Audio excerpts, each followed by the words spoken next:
తీర్థయాత్ర కార్యక్రమానికి స్వాగతం. భవిష్యత్ సమకాలీన అంశాలపై తన తత్వాల ద్వారా లోకాన్ని జాగృతం చేసిన మహనీయుడు శ్రీ పోతులూరి వీరబ్రహ్మేంద్ర స్వామి. 1608లో జన్మించి 1693లో సజీవ సమాధి అయిన ఆ స్వామివారి కాలజ్ఞాన ప్రవచనాలే కాక కాలజ్ఞాన తత్వాలను కూడా ప్రజలకు వినిపించి వారిని సన్మార్గాన నడిపించిన పూజనీయుడుగా ఖ్యాతికెక్కారు. ఆ స్వామివారి సజీవ సమాధి అయిన క్షేత్రం కందిమల్లాయపల్లె. బ్రహ్మంగారి మఠంగా ఖ్యాతికెక్కిన ఈ దివ్యక్షేత్ర వైభవం ఏమిటో మనం ఇప్పుడు వీక్షిద్దాం.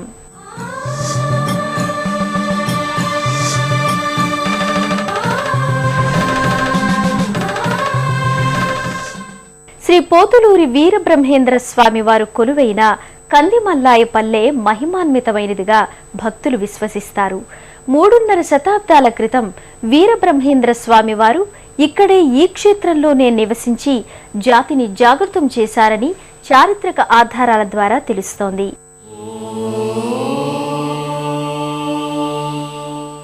ఓం శ్రీ విశ్వగురవే నమః. ఓం శ్రీ వీరబ్రహ్మేంద్ర స్వామినే నమః.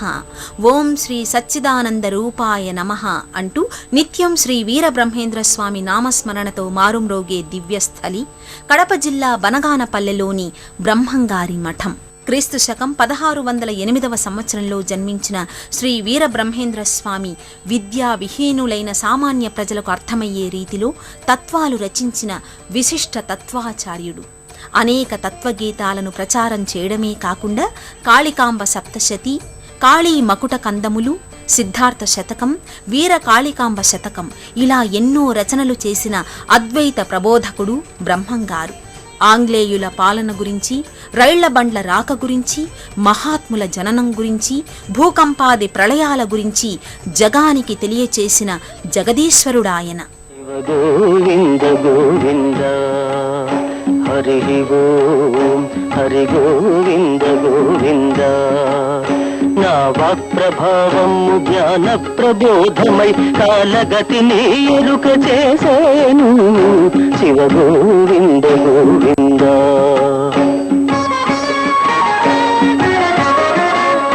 కలియుగమున 5000 పిమ్మట మను ధర్మమే మారిపోయేను. కుల వివక్షత కూలిపోయేను. మానవులలో నీతి మటు మాయమయ్యేను. అన్యాయమే రాజ్యమే లేను. శివ గోవింద గోవింద. యనమదల వీరభోజాచార్య వీర పాపమాంబలకు అత్రి మహాముని ఒసంగిన బిడ్డగా వీరబ్రహ్మేంద్ర స్వామిని చెబుతారు. నారాయణ అంశతో పుట్టిన స్వామిని మొదట్లో నారాయణ అని పిలిచేవారట. కాలాంతరంలో ఆయన పేరు వీరనారాయణగా మార్పు చెందింది.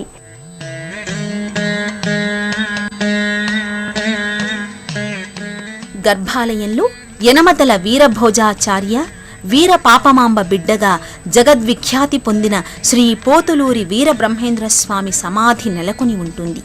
పుష్పహారాలతో సుశోభితంగా సమాధి మండపం కనిపిస్తుంటుంది. స్వామివారి నామస్మరణం గావిస్తూ భక్తులు తన్మయానంద భరితులవుతారు. ఈ పవిత్రమైన గర్భాలయంలోనే తాళపత్ర ప్రతులు దృశ్యమానమవుతాయి. బ్రహ్మంగారి స్వహస్తాలతో రచింపబడిన కాలజ్ఞాన తాళపత్ర గ్రంథాలు వర్తమాన భవిష్యత్ అంశాలను సమకాలీన మానవ జీవన చిత్రానికి అద్దం పడతాయి. ఈ తాళపత్రాలలోని ప్రతి తత్వం ఒక్కో నిజాన్ని బహిర్గతం చేస్తుంది. శరీరంలోని విష్ణు రుద్రాది దేవతలను చక్కగా కక్కనికి చూపి కాలజ్ఞానం రచించి ప్రతి విషయాన్ని అందరికీ అర్థమయ్యే విధంగా బ్రహ్మంగారు చెప్పారు. శ్రీ వీరబ్రహ్మేంద్ర స్వామి సమాధికి వెలుపల ఆయన సతీమణి శ్రీ గోవిందమ్మ వారి సమాధి స్థలం కూడా మనం ఇక్కడ చూడవచ్చు.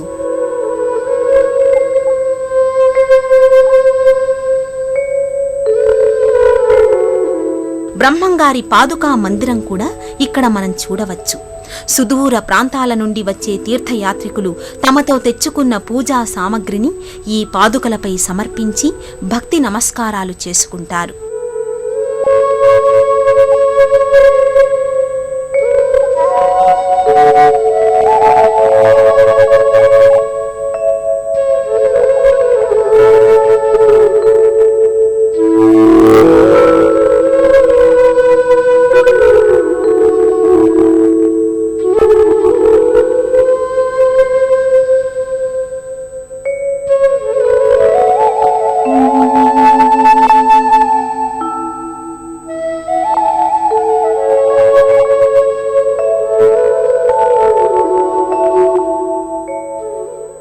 అన్ని మతాల వారికి ఆత్మ ప్రబోధం చేసి మమాత్మ సర్వభూతాత్మ అనే సూక్తికి ప్రత్యక్ష నిదర్శనంగా నిలిచిన భవ్యయోగి బ్రహ్మము గారు ఆంగ్లేయుల పాలన గురించి, రైలు బండ్ల రాకడ గురించి, మహాత్ముల జననము గురించి, భూకంపాది ప్రళయాల గురించి ఆయన చెప్పినవి చెప్పినట్లే జరిగాయి.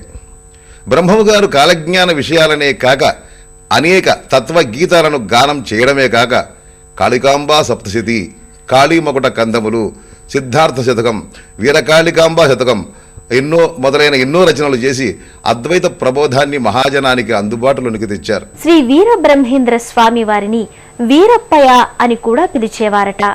లోక కళ్యాణార్థం కాలజ్ఞాన రచన చేసిన ఆయన రవ్వలకొండ, యాగంటి గుహలలో కూడా తత్వరచన చేసినట్లు తెలుస్తోంది. గర్భాలయంలో బ్రహ్మేంద్ర స్వామి వారి సమాధిని దర్శించుకున్న భక్తులు అనంతరం ఆలయ ప్రాంగణంలో ఉన్న మహేశ్వర లింగాన్ని కూడా భక్తితో దర్శించుకుంటారు. శ్రీ వీరబ్రహ్మేంద్ర స్వామి ఆలయ ప్రాంగణంలో పరమేశ్వర మందిరం ఒకటి నెలకొని ఉంటుంది. ఈ పరమేశ్వర లింగానికి ఎదురుగా నందీశ్వరుడు సదా శ్రీవారి సేవలో ఉన్నట్టుగా తదేక దీక్షతో పరమేశ్వరుణ్ణి వీక్షిస్తూ కనబడతాడు.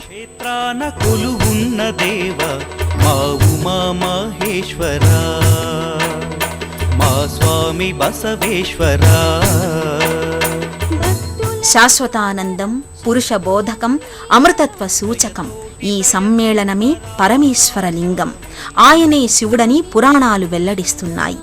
అలాంటి పరమేశ్వరుడు లింగాకారంలో ఇక్కడ గోచరమవుతున్నాడు.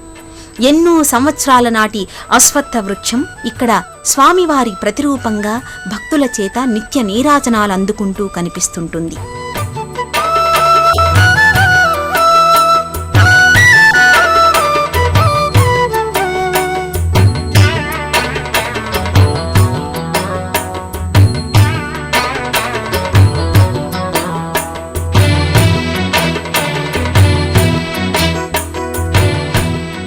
భక్తులు తమ తమ కోర్కెలను ఈ త్రిమూర్త్యాత్మక స్వరూపమైన అశ్వత్థ వృక్షానికి విన్నవించుకుని సాకారం చేసుకుంటారు. భక్తులు అనంతరం ఇక్కడ ఉన్న ఈశ్వరి మహాదేవి సమాధిని దర్శించుకుంటారు. ఈశ్వరి మహాదేవి బ్రహ్మంగారి మనుమరాలు. బ్రహ్మంగారి తత్వాలను ప్రజలలో ప్రచారం చేసిన మహనీయురాలు. ఆ తల్లి కొలువైన మఠాన్ని మనం కూడా వీక్షిద్దాం రండి. భక్తులు తదనంతరం దట్టమైన అడవిలో బ్రహ్మంగారి మనవరాలైన శ్రీ ఈశ్వరీమాత గుహను దర్శనం చేసుకోవడానికి బయలుదేరుతారు.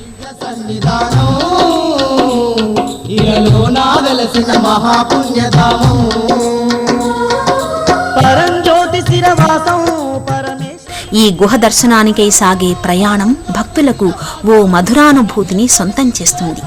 కష్టసాధ్యమైన ఈ గుహకు చేరుకుని ఆ ఈశ్వరీమాత దర్శనం చేసుకుని ఆ తల్లి ఆశీస్సులు గైకుని ఆ తల్లిని వేణోళ్ల కీర్తిస్తారు.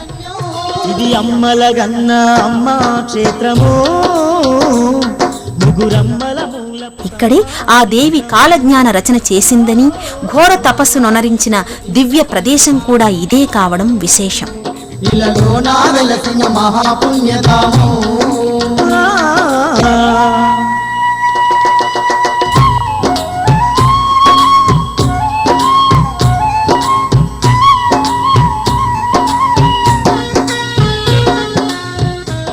బ్రహ్మంగారి మనవరాలైన శ్రీ ఈశ్వరీదేవి గుహ భక్తులకు ఓ వింత అనుభూతిని కలిగిస్తుంది.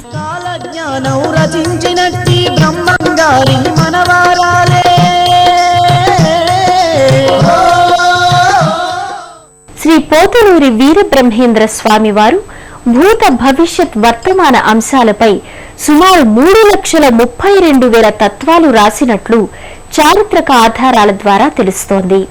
మహేశ్వర లింగాన్ని దర్శించుకున్న భక్తులు అనంతరం ఇక్కడకు సమీపంలోని బ్రహ్మంగారి నివాసానికి చేరుకుంటారు.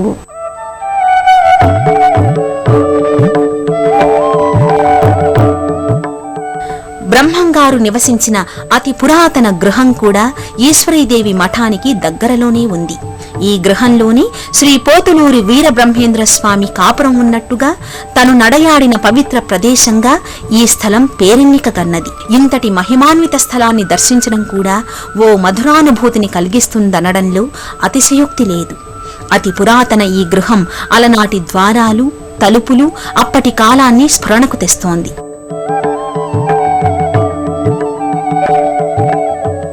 ఈ గృహంలో ఒక సమున్నత పీఠంపై బ్రహ్మంగారి చిత్రపటాలు కనిపిస్తాయి.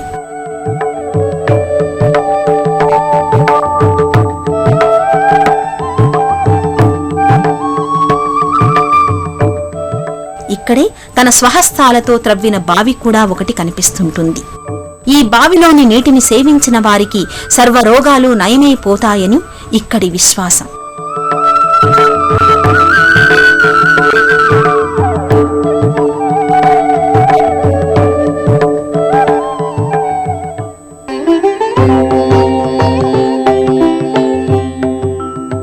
ఇక్కడే అలనాడు బ్రహ్మంగారు సమస్య పరిష్కారం కొరకై నిలిపిన రచ్చబండ కనిపిస్తుంటుంది. ఈ ప్రదేశంలోనే తరచూ సమావేశాలు జరుగుతుండేవని కథనం. బ్రహ్మంగారు నిప్పు కోసం పోలేరమ్మను పిలిచిన సుక్షేత్రం కూడా ఇదేనని ఐతిహ్యం.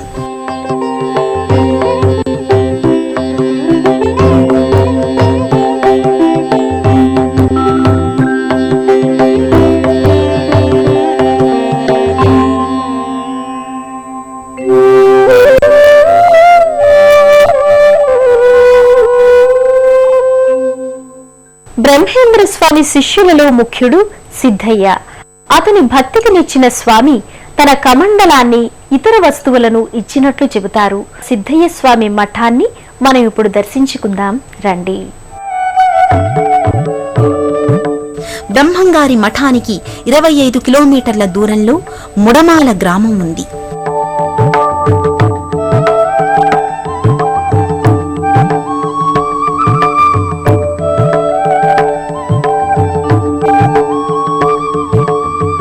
ఈ గ్రామంలోని బ్రహ్మంగారి ప్రియ శిష్యుడైన శ్రీ సిద్ధయ్య స్వామి మఠం దర్శనమిస్తుంటుంది.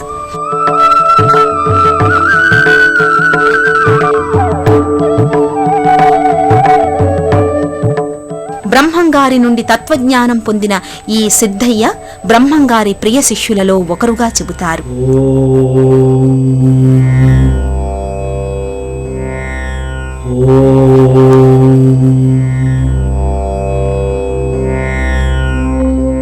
ఇక్కడే సిద్ధయ్య స్వామి సమాధి కూడా ఉంది.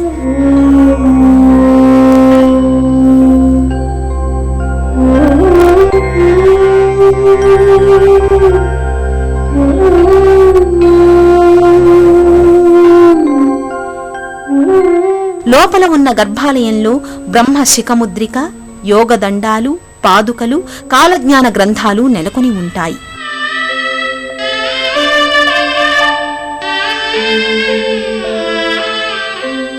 బ్రహ్మంగారు సమాధి కావడానికి ముందు తన శిష్యుడైన సిద్ధయ్యకు ఆయా వస్తువులు ఇచ్చినట్లుగా కథనం.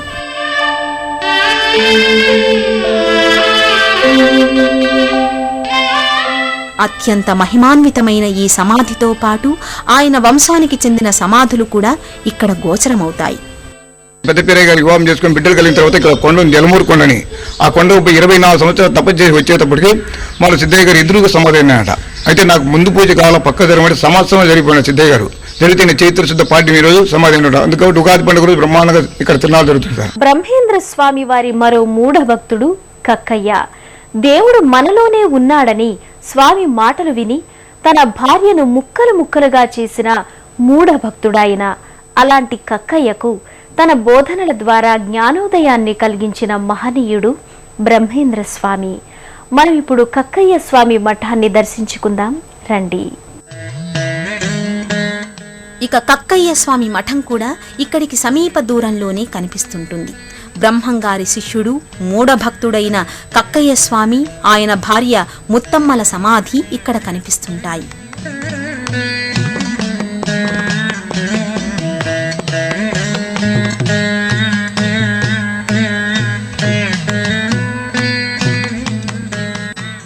ఈ మఠానికి దగ్గరలోనే గ్రామదేవత అయిన శ్రీ పోలేరమ్మ మందిరం ఉంది. బ్రహ్మంగారు పోలేరమ్మను ఊరి చివరన ఈ గ్రామానికి రక్షగా ఉండమని చెప్పిన ప్రదేశం ఈ ఆలయ ప్రాంగణంగా భక్తులు చెబుతారు.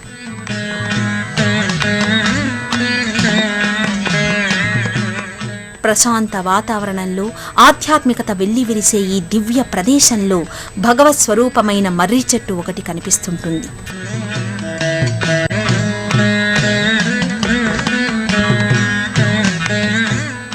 బ్రహ్మంగారి మఠానికి సుమారు 100 కిలోమీటర్ల దూరంలో ఉన్న బనగానపల్లెలో శ్రీ గరిమిరెడ్డి అచ్చమ్మ ఆలయం ఉంది.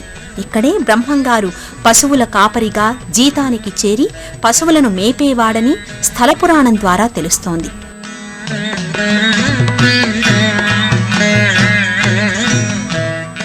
ఈ పరిసరాలలో కొన్ని రోజులు కాలం గడిపిన బ్రహ్మంగారు ఇక్కడే ఉన్న కొండ గుహల్లో కాలజ్ఞానం వ్రాసాడని కథనం. ఇదంతా అచ్చమ్మ గారి ఇల్లు. ఇక్కడ బ్రహ్మంగారు 12 సంవత్సరాల బాల్య వయసులో ఇంటి వచ్చేసి ఇక్కడ ఆవులు కాసుకుంటూ రవ్వలకొండ 2 కిలోమీటర్లు ఆ కొండకెళ్ళి కాలజ్ఞానం రాసి పత్రాలకు చెట్టు కింద పెట్టాడు. ఇదంతా కాలజ్ఞాన పాత్ర. ఇక్కడ పత్రాలను చేసి స్వామివారి చెట్టు నడిచిన చెట్టు, ఆ చెట్టు 400 సంవత్సరాల చెట్టు పడిపోయింది. ఫస్ట్ చెట్టు మళ్ళీ చెట్టు చేసి 30 సంవత్సరాలు చెట్టు మల్లెపూలు పోయాలి. మల్లెపూలు పోస్తే కలియుగాంతరం జరగాలన్నమాట.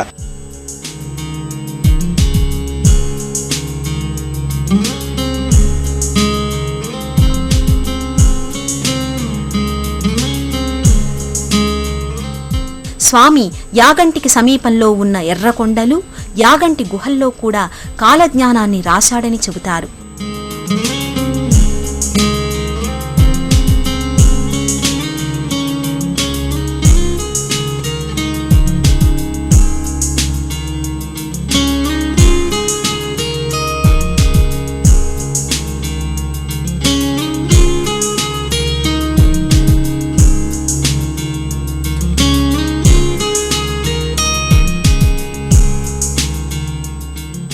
ఇంతటి మహిమాన్వితమైన పుణ్య ప్రదేశ వీక్షణ ఓ మరపురాని ఆధ్యాత్మికానుభూతికి లోను చేస్తుంది.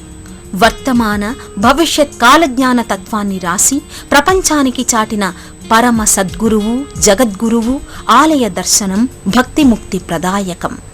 గోవింద గోవింద హరి ఓం హరి గోవింద గోవింద. నా వాక్ప్రభావము జ్ఞాన ప్రబోధమై కాలగతిని ఎరుక చేసేను. శివ గోవింద గోవింద.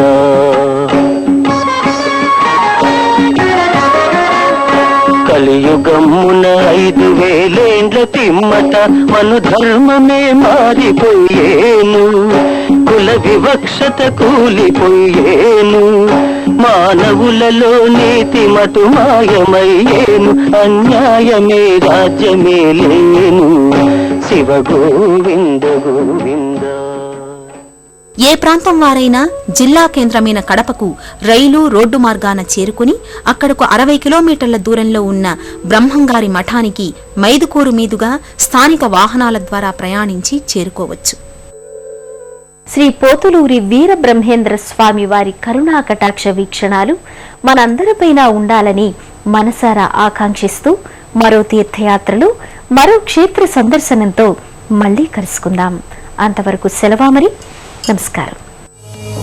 పుణ్యక్షేత్రాల దర్శనం, అపురూప ఆలయాల సందర్శనం, తీర్థయాత్ర కార్యక్రమాన్ని ఇప్పుడు యూట్యూబ్ ఆన్లైన్లో www.youtube.com/etv news లింక్ ద్వారా కూడా వీక్షించండి.